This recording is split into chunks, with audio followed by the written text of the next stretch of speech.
le Dokita Achamela soit béni. Merci Soit béni. beaucoup. Oui, ça donne. Oui, soit béni. Moi, je vais te donner toute la parole parce que l'heure est déjà. Il faut que. Je t'ai promis que je vais t'enlever. Je vais expliquer, je vais t'essorer. Alors, je vais te poser des questions, tu vas répondre. Il n'y a pas de souci. Comme pour dire que s'il n'y a pas de vrai bien, le faux ne peut pas. Et parce qu'il y a des vrais, c'est comme ça qu'il y a de faux. Le faux copie. Exactement. Comme l'antichrist, on ne sait plus lequel est bon. Justement. On n'a pas le discernement. Ça, c'est une question assez importante.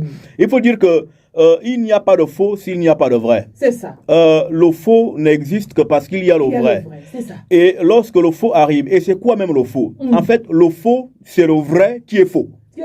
Qu'est-ce que ça veut dire? Ça veut dire que pour qu'on fasse le faux, il faut qu'il y ait là-dedans, dans ce faux, 99% de vérité. Yeah. Et le trucage n'est qu'à hauteur de 1%. Pour mieux tromper. C'est là le bon mensonge et c'est là le trucage réussi.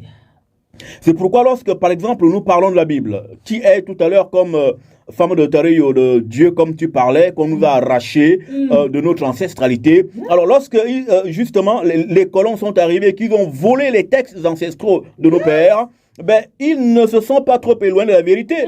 Ils ont juste changé quelques noms qu'ils ont adaptés avec leur vérité, réalité. C'est pourquoi... la vérité, la fausseté. Voilà, c'est pourquoi, par exemple, dans ce qui a été appelé Nouveau Testament, vous trouvez des gens qui sont supposés avoir vécu en Palestine, là où les gens s'appellent Mokhtar, Mahmoud, Mohamed. Vous trouvez des gens qui s'appellent Pierre, Jean-Luc. Et on se demande comment des noms d'Européens se retrouvent au Moyen-Orient, hein, selon les informations officielles. C'est parce qu'en fait, vous avez à la base l'histoire vraie, mais qui a été changée, comme il est écrit dans Jérémie 8.8. Voilà, ils ont donc revu l'écriture en modifiant des détails importants, parce que l'identité des noms est dans son nom. Donc, on modifie le nom pour modifier l'identité.